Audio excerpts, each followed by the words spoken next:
Hey, Kings of Dragons, ranking 551, and we're back with college football playoff, determining whether a team gets in or not.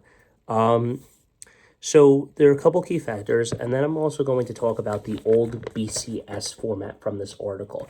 And in that article, there is another key factor that I think why the system is broken and possibly potentially why there needs to be an investigation on the college football playoff committee and themselves. So first off, there is strength of record. Florida State's strength of record was ranked third. Alabama's strength of record was ranked fourth, I believe. Their strength of resume is another thing, or strength of schedule, was ranked fifth. Florida State's was ranked 55th.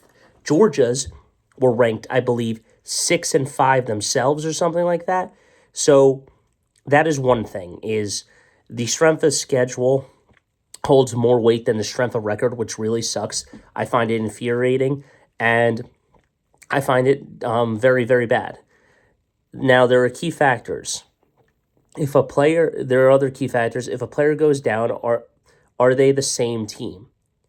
And if they are, can they continue to win? Which Florida State seemed to do, and they look like still a good team, even though they had a fluke game, but they still were 13-0. And as Travis Hunter said, he wished that his leg, he had the leg injury earlier in the season to believe that their team wasn't just about being a quarterback and stuff. So is the system truly broken?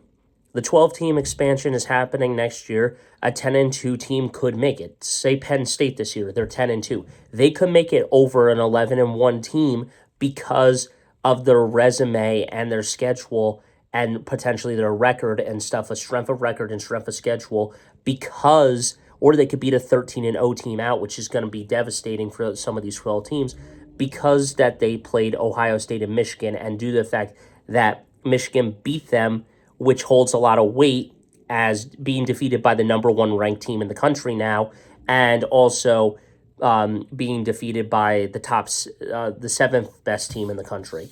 With that being said, let's jump into this old article. Let's talk about it. So the College Football Playoff annual series of 3 college postseason bowl games, 2014 onward, determines the national champion of the Football Bowl Subdivision FBS, formerly known as Division 1A of the National Collegiate Athletic Association, NCAA. The College Football Playoff replaced the first true, though imperfect, postseason football championship arrangement in the history of the NCAA's highest division, the Bowl Championship Series, which was the BCS, a system instituted in 1998 that produced a national championship matchup based on a combination of computer rankings and polls. So I'm not going to go into all of this.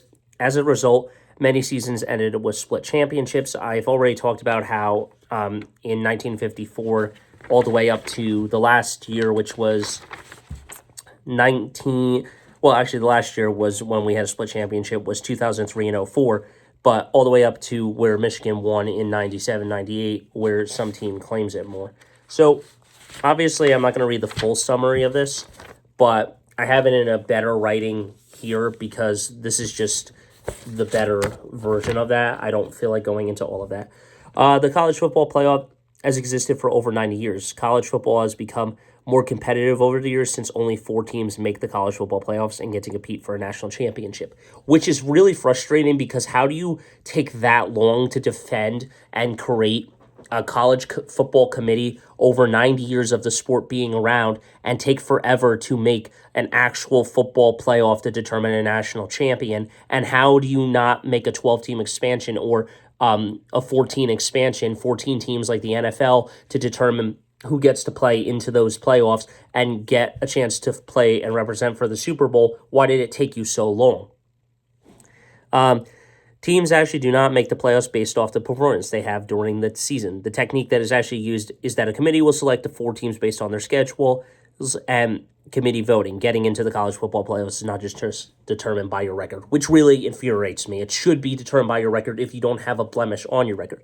Since it first began in the 1920s, the college football championship was determined by various polls of the Associated Press, United Press International, and college football coaches. In 98, the BCS, which is the Bowl Championship Series, determined a national champion solely based using computer rankings and polls. The fans and analysts stated that this was not a great system, and it came under much scrutiny, suggesting that this system did not give a clear-cut champion.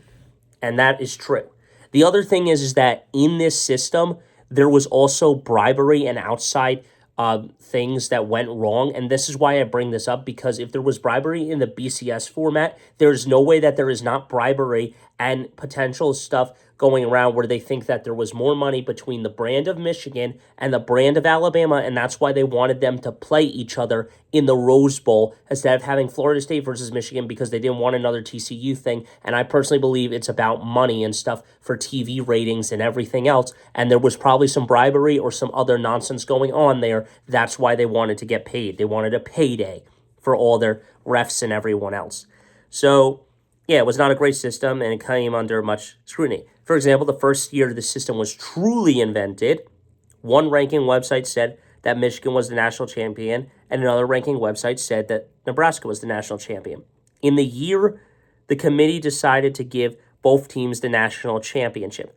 It was not until 2014 when the BCS format was terminated, and the committee finally decided on a champion by using a 4-team college format, which was stupid. You should have done that, long ago. Now, obviously, this is really about how I personally see it. So the evolution of sports management for this championship is interesting. Initially, it was very informal based on various polls only. Next, the BCS system added a more formal structure but came under attacks, including corruption and bribery scandals. See, this is what I'm talking about. If there was corruption and bribery scandals in this format, there is no way that there is not bribery, scandals, and corruption in the new format that they have now, determining why Florida State does not get in. And next year, when the 12-team expansion comes out, there's going to be more scandals because they want more SEC teams and stuff. It's going to be 4 Big Ten teams, 4 SEC teams, and then 4 bid teams, depending on who you want. The management for these playoffs is currently done by a committee that determines the best and strongest teams get into the playoff. For example, obviously, I don't really need to say this. If Michigan were to play a harder schedule like Notre Dame, Alabama, Clemson, Michigan would be considered for the playoffs. However, Rutgers plays schools like Army, Navy, and Boston College. They probably would not be considered, would not or should not be considered for the college football because they're playing weaker teams compared to Michigan playing. What I found interesting about this article is that the committee decides whether the school makes it or does not make it into the college football playoffs. So your record does not matter. So your record does matter, but not as much due to other key factors such as schedule itself and the committee deciding whether you made it or not. And apparently now injuries are a factor as well if you're the same team. Oh no, I lost my quarterback. Woo! Go screw yourself. Because at the end of the day, you're still 13-0. And that's... it's just ridiculous. So obviously it's done by a 4-team format. There are 10 conference Division 1 football. There are 10 conferences in Division 1 football, which is over 100 schools, yet only 4 teams make it into the playoff. It doesn't really seem fair, does it? How can only 4 teams make the playoff? Yet in other tournaments, and also why did this take so long?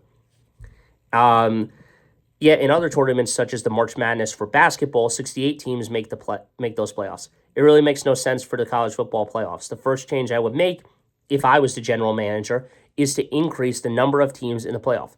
Actually, as of right now, the NCAA has decided to expand the college football playoff to 12 teams as of 2024. I really like that they're going to expand the playoff. However, I personally don't think 12 teams is enough for college football playoffs. If I were to make changes, and if I was a general manager, my first change would be to expand the playoffs to 20 teams.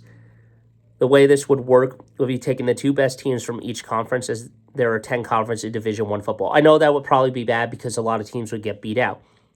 Here's my second change, would be taking away some of the power the committee has on deciding who makes the playoff and who does not. Take their power away. Remove them from power and let the teams solely be based off of their record and how they are shown, not based off of resume and everything else. The way I would decide on what team makes it would be based off their records, not based off your schedule and stuff.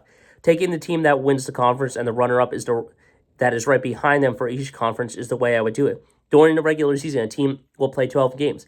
For example, if a Big Ten and SEC conferences have a team that goes 12-0, undefeated for the season, they will make the playoffs because they win their conference. Now, if a team goes 11-1, they are the runner-up, and they will still make the playoffs because they are the second best team in their conference. The only problem with deciding to expand the league to 20 teams is that we would still have to look at every team's schedule to determine the seeding for all teams. What I mean by this is that there will be 20 teams. However, determining who gets the number 1 seed all the way down to the 20 seed will be based off of strength of everybody's schedule. However, winning and determining if you're in or not is based off your record. Determining your seeding from 1 to 20 is determined by your schedule. So that's the only difference that I would have.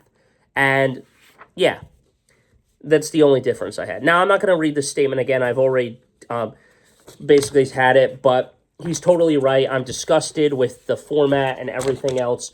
And personally, I just don't agree with this. I don't know. Let me know your thoughts, guys. But I think that the college football playoff has definitely messed up 100%. I think that they have totally screwed up big time.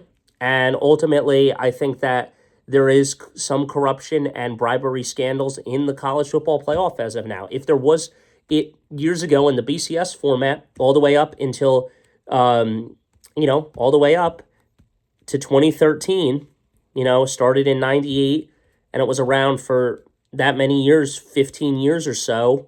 And now you're going to have it and then 2014, the new committee starts and you get a new college football playoff. And years ago, 2014, TCU was snubbed.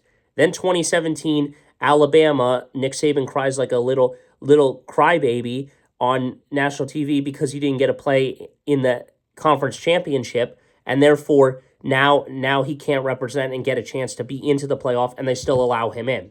And then, TCU in 2022 gets in, and then 2023 we have problems with Georgia and now Florida State. But I don't know. Let me know your thoughts, guys. I think the college football playoff needs to be changed, though.